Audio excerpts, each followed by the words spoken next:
नमस्कार। Story book 12 में आप सभी का स्वागत है। ये कहानी आपको बहुत पसंद आने वाली है। मानवी जी की आदत थी कि सुबह उन्हें गर्म पानी चाहिए होता था, इसलिए सुबह से ही उठकर 2 बार कमरे के बाहर निकलकर देख चुकी थी, लेकिन अभी तक उनकी बहू शोभा और बेटा कबीर उठे तक नहीं थे। जब तक उन लोगों में से कोई भी एक उठेगा नहीं, तब तक उन्हें गर्म पानी तो मिलेगा नहीं।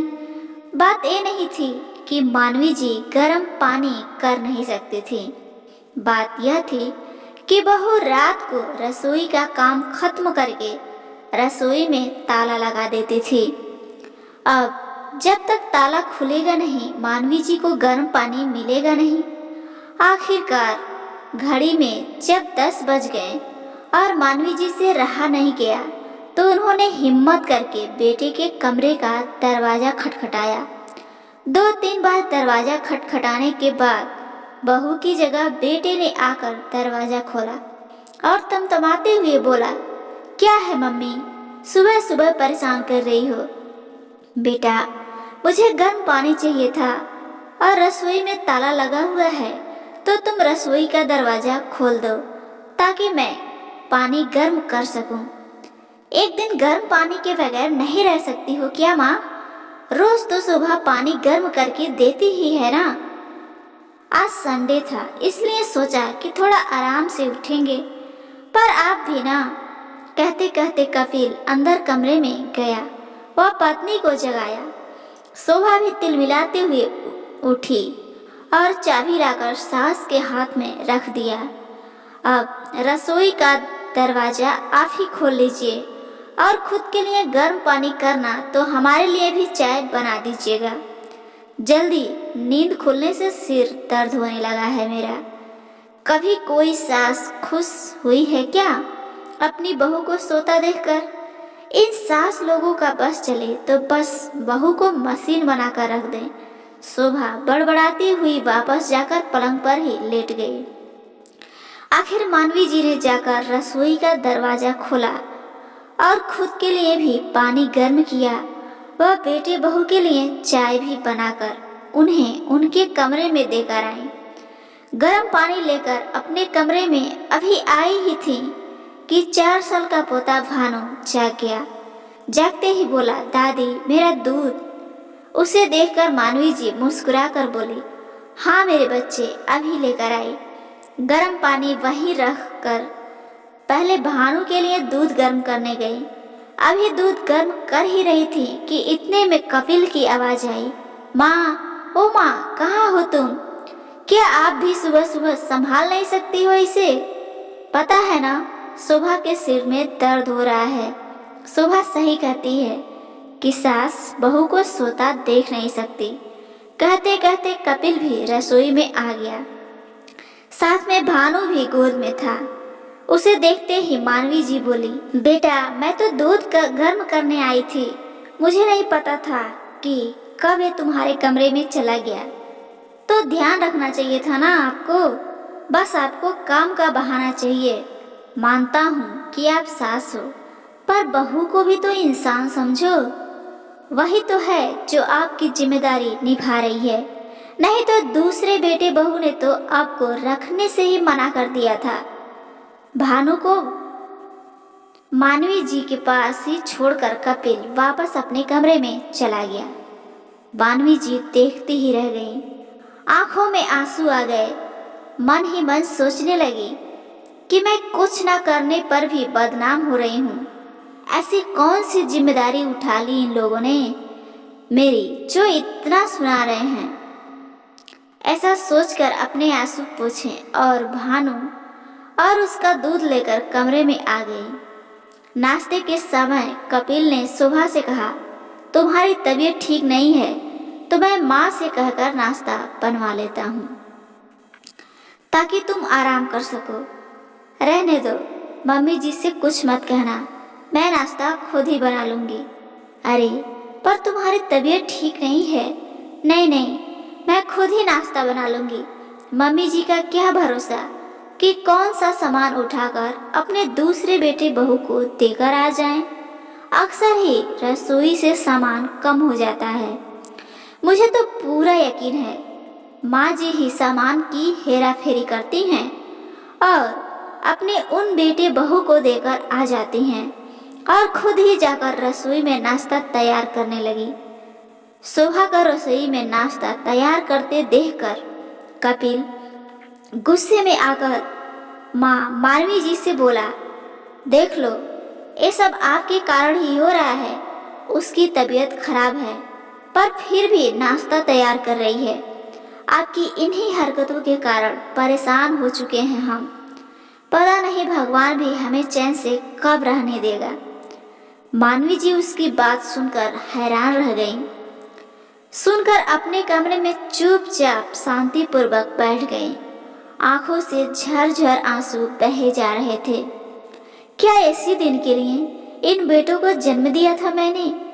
अरे, जब शादी के 10 साल बाद मंदिर मंदिर माथा टेकने के बाद 2 जुड़वा बेटे हुए तो कितने खुश हुए थे घर में सब लोग। यार दोस्त रिश्तेदार सब लोगों ने कितनी बधाइयाँ दी थी। सासू माँ तो बलैया लिए जा रही थी। अरे, 2 बेटों की माँ बनी है, बुढ़ापे में बैठकर राज करेगी राज। कुछ साल बाद जब पति का देहांत हो गया तभी मानवी जी ने हिम्मत करके अपने दोनों बेटे कपिल और विकास को संभाला। इतनी परेशानी झेलकर भी मैंने इन लोगों को पढ़ाया लिखाया, इतना बड़ा किया, दोनों की शादी कराई। पर उसके बाद सब कुछ बदल गया। दोनों बहुओं की आपस में बनी ही नहीं। इस कारण बेटों में भी झगड़े होने लगे। आखिरकार दोनों बेटे अलग हो गए। ऊपरी मंजिल पर विकास अपनी पत्नी के साथ रहने लगा और नीचे वाले फ्लोर पर कपिल अपनी पत्नी और माँ मानवी जी के साथ रहने लगा। मानवी जी को रखने को लेकर भी दोनों भाइयों में बहुत बहस हुई थी। विकास ने तो साफ मना कर दिया कि वो माँ को अपने पास नहीं रखेगा। अब कपिल को ही अपने पास मानवी जी को रखना पड़ेगा। सच कहें तो उस समय की बधाइयाँ आज जाके कानों में चुभ रही थी। थोड़ी देर बाद कपिल कमरे में आया और नाश्ते की प्लेट मानवी जी के सामने टेबल पर रखते हुए या यूं कहें कि पटकते हुए बोला, लो, ये नाश्ता कर लो।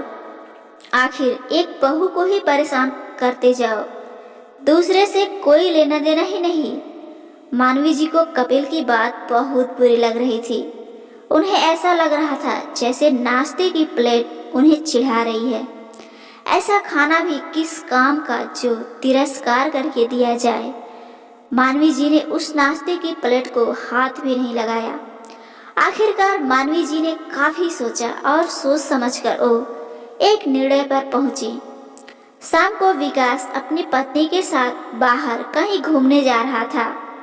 कपिल और शोभा भी बाहर ही खड़े हुए थे कि तभी एक प्रॉपर्टी ब्रोकर उनके घर पर आया। उसे देखकर चारों यानी दोनों बेटे और दोनों बहुएं हैरान रह गए। उसने आते ही पूछा, क्या मैं मानवी जी से मिल सकता हूँ? आपको मानवी जी से क्या काम है, हमें बताइए, हम उनके बेटे हैं। कपिल ने कहा, जी, मुझे मानवी जी ने फोन करके बुलाया है। सब एक दूसरे को हैरानी से देखने लगे। इतने में मानवी जी भी अंदर से आईं। क्या आप ही मानवी जी हैं? जी, मैं ही मानवी हूँ, आइए बैठिए। माताजी, आपने सुबह फोन किया था मकान को बेचने की बात करने के लिए। हाँ, मैंने ही आपको फोन किया था, इससे पहले कि मानवी जी आगे कुछ कहती। कपिल बोला, कौन सा मकान बेच रही हो आप? हमसे पूछे बगैर आप ये निर्णय कैसे ले सकती हो? माँ, मकान बेच दोगी तो हम सब कहाँ जाएंगे? विकास ने भी कहा। बच्चों, क्या तुमने कभी मेरे बारे में सोचा था कि मैं कहाँ रहूंगी, कैसे रहूंगी? सुनाने में तो तुम लोग तो मुझे कोई कसर नहीं छोड़ते हो। अरे, ये मकान तो मेरे पति का बनवाया हुआ है, मेरे नाम पर है, फिर किस हक से मकान में हिस्सा मांग रहे हो? पर माँ जी, समस्या क्या है? यदि आप मकान को बेच दोगी तो आप उन पैसों का करोगी क्या? शोभा ने कहा। सोच रही हूँ कि वापस गांव चली जाऊं, जहाँ से जिंदगी की शुरुआत हुई थी वहीं जाकर अपनी जिंदगी के अंतिम दिन देखूं।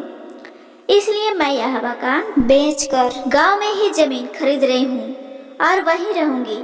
फिर हम लोगों का क्या? छोटी बहू ने कहा। मुझे नहीं पता, तुम लोगों के तो हाथ पैर चलते हैं और उससे भी तेज जबान चलती है। अपने आप कमाओ और अपनी प्रॉपर्टी बनाओ, बाकी सब मुझे नहीं पता। माँ, तुम इतनी स्वार्थी कैसे हो सकती हो? कपिल और विकास एक साथ बोल पड़े। जो भाई एक दूसरे की शक्ल तक देखना भी पसंद नहीं करते थे, वे आज एक साथ हो गए थे। माँ को महानता का चोला मत पहनाओ। जैसे बेटे स्वार्थी हो सकते हैं, वैसे ही माँ भी स्वार्थी हो सकती है। और तुम जैसे बेटो हो तो माँ ऐसी ही होनी चाहिए। मैं यह मकान बेच रही हूँ और यह मेरा अंतिम निर्णय है। तुम लोग अपना बंदोबस्त देख लो। इतना कहकर मानवी जी उस ब्रोकर को मकान दिखाने चल दी। कुछ महीने बाद वो मकान बिक गया और मानवी जी गांव में एक मकान लेकर वहीं रहने लगी।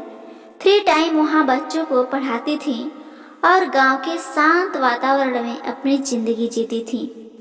अब उनको किसी की भी चली कटी और तिरस्कार भरा भोजन नहीं खाना पड़ता था। यहाँ वो अपनी मर्जी से रहती थी। अब मानवी जी बहुत खुश थी, क्योंकि यहाँ कोई रसोई में ताला नहीं लगाता। यहाँ वो खुद की मालिक थी। दोस्तों, ये छोटी सी पारिवारिक कहानी आपको कैसी लगी? कमेंट बॉक्स के माध्यम से ज़रूर बताइएगा। और ऐसी ही कहानियाँ रोजाना सुनने के लिए इस चैनल स्टोरी बुक 12 को एक बार जरूर सब्सक्राइब करिए। आपको अपना कीमती समय देने के लिए बहुत बहुत धन्यवाद।